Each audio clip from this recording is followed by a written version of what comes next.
Bonjour, je suis Myriam Yaimi, psychanalyste à Montpellier. Je viens vous présenter une petite vidéo pour aider un peu les parents dépassés par l'éducation de leurs jeunes enfants. Le processus de développement du petit enfant se passe en 3 phases essentielles. La première se passe de 0 à 18 mois.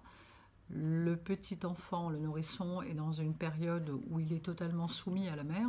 Il n'est pas en capacité de se débrouiller tout seul. Il doit être nourri, il doit être sécurisé et sa priorité à ce moment-là, pendant cette période, c'est d'intégrer l'amour maternel, la sécurité maternelle. Il ignore un petit peu la position du père, même s'il y a des papas qui s'imprègnent de leur rôle dès le départ. Le nourrisson, lui, est concentré sur la mère. Pendant cette période, le bébé est complètement centré sur lui. Il ne contrôle pas ses sphincters, donc c'est pour ça que les couches sont nécessaires. Et à partir de 18 mois, ce qui va marquer essentiellement justement le passage d'un stade à l'autre, c'est la propreté. Et c'est à ce moment-là que les ennuis commencent. Alors, la question du cadre, suivant la façon dont on a été éduqué.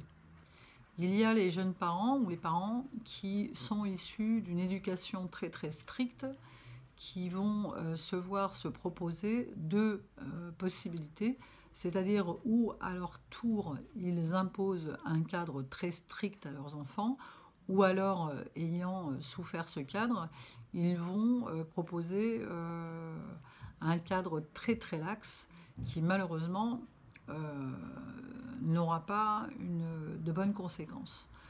Alors le petit enfant à 18 mois découvre que ses sphincters fonctionnent et qu'il peut les maîtriser. Alors ce qu'il peut maîtriser, c'est le fait de faire pipi ou caca. C'est pour ça qu'on conseille aux mamans de faire un petit peu la hola, les félicitations, les grands bravos quand l'enfant de 2 ans va sur le pot. Il est très très fier de lui et comprend qu'il exerce un certain pouvoir sur sa mère et en tout cas les adultes, la nounou ou les autres représentants, en tout cas les éducateurs. Et à ce moment-là, il va entrer dans un autre stade de son évolution qui est le fait qu'il se tourne vers le monde extérieur.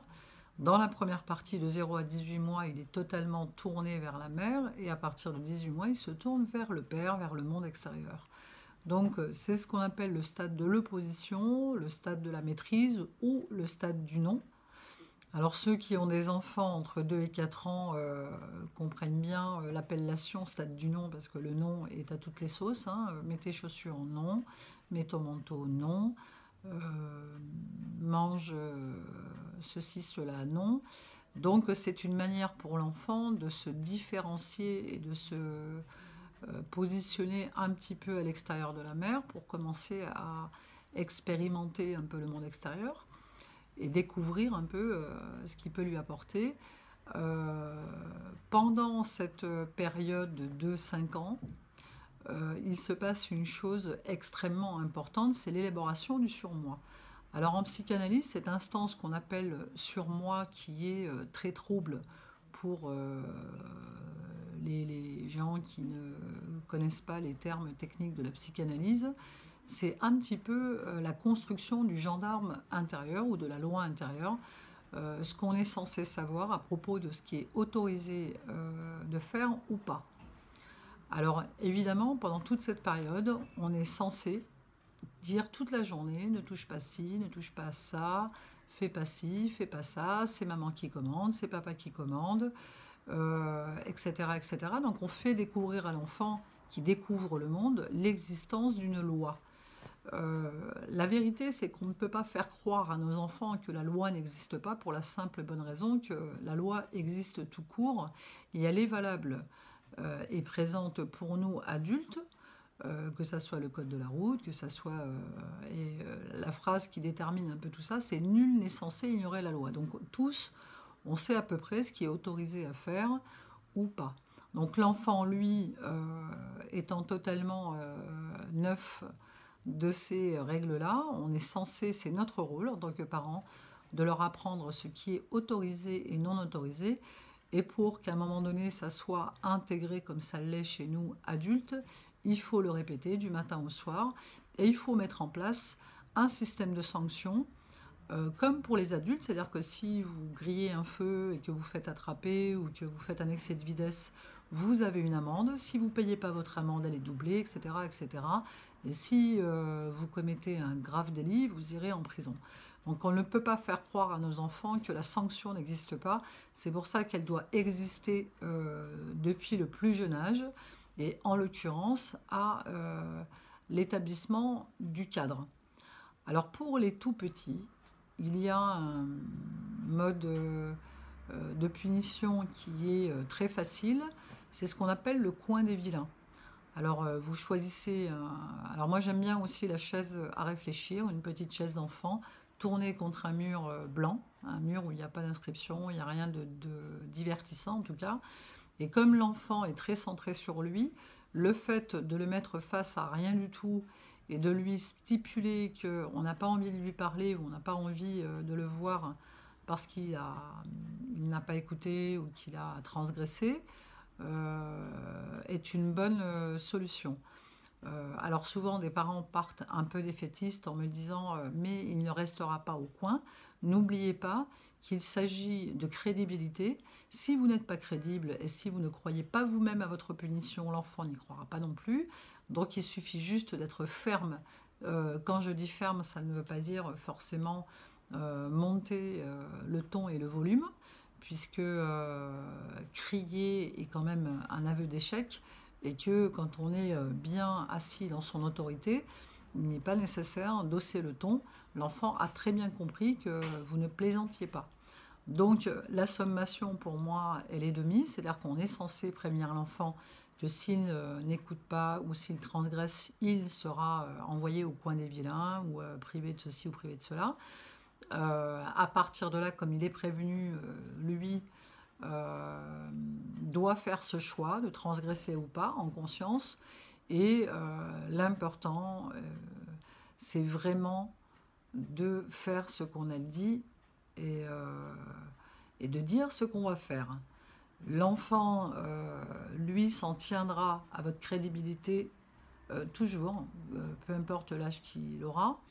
Donc, quand vous dites que vous allez le punir, punissez-le. Quand vous dites que vous allez lui supprimer un jouet ou quelque chose parce qu'il n'a pas été gentil, maintenez la sanction à hauteur de ce que vous avez promis. Mais ne revenez jamais sur votre cadre.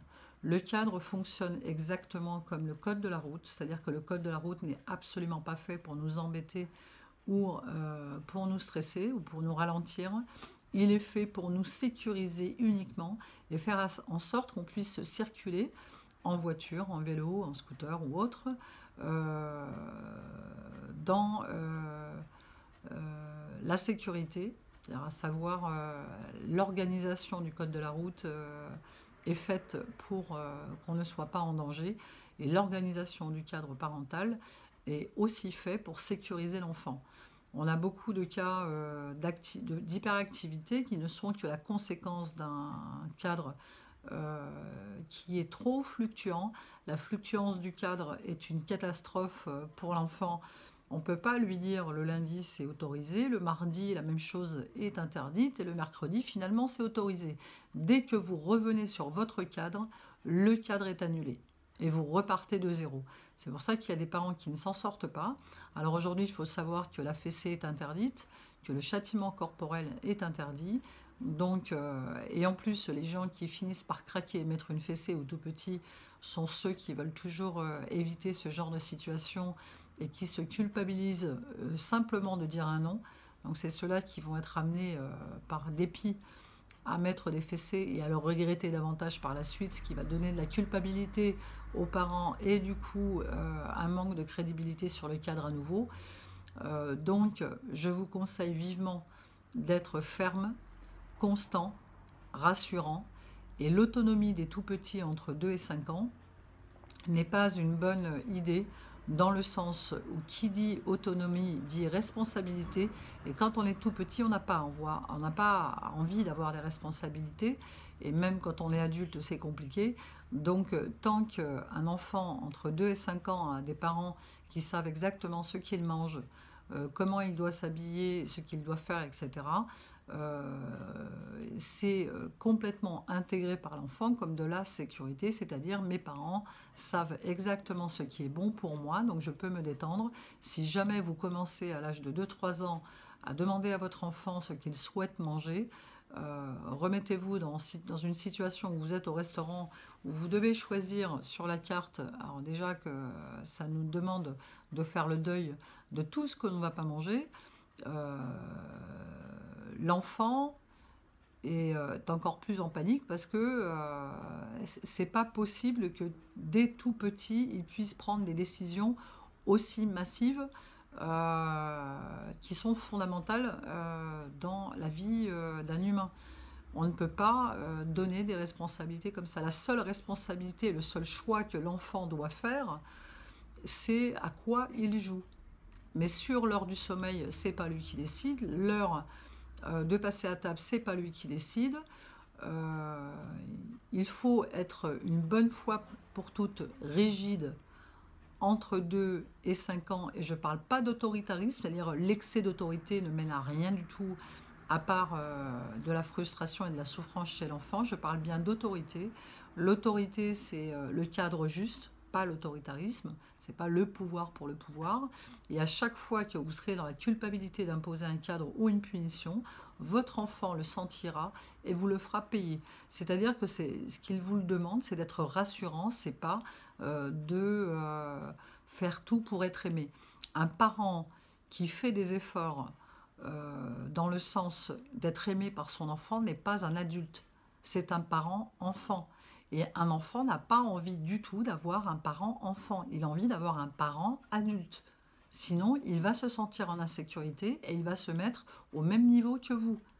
Et c'est pour ça qu'il est important de rappeler en permanence que c'est l'adulte qui décide et pas l'enfant, même si c'est sa demande bien évidemment, puisque entre 2 et 4 ans, l'adolescence est toujours la même, je veux ci, je veux ça, avec des crises de frustration. Mais la frustration, elle est nécessaire à l'équilibre de l'humain. Sinon, ça donne des comportements de sociopathie très vite, c'est-à-dire que la transgression va être de mise pour pallier la frustration.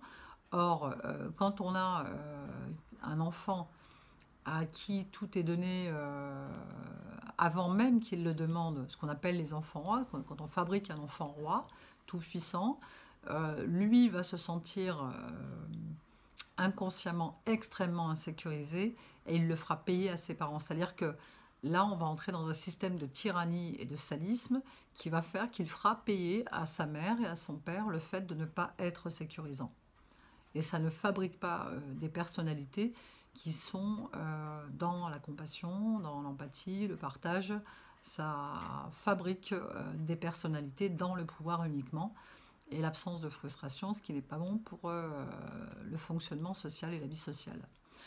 La dernière chose que je voudrais préciser, c'est qu'il ne faut pas hésiter à vous faire accompagner par des thérapeutes qui vous expliqueront tout cela, et il n'y a pas de honte à ne pas savoir quoi faire, dans la mesure où ça n'est pas enseigné ni au collège, ni au lycée, ni nulle part, et que quand on fait un enfant, on n'a pas le mode d'emploi de l'éducation, donc il faut absolument se faire aider si le besoin s'en fait sentir et se faire accompagner un petit temps.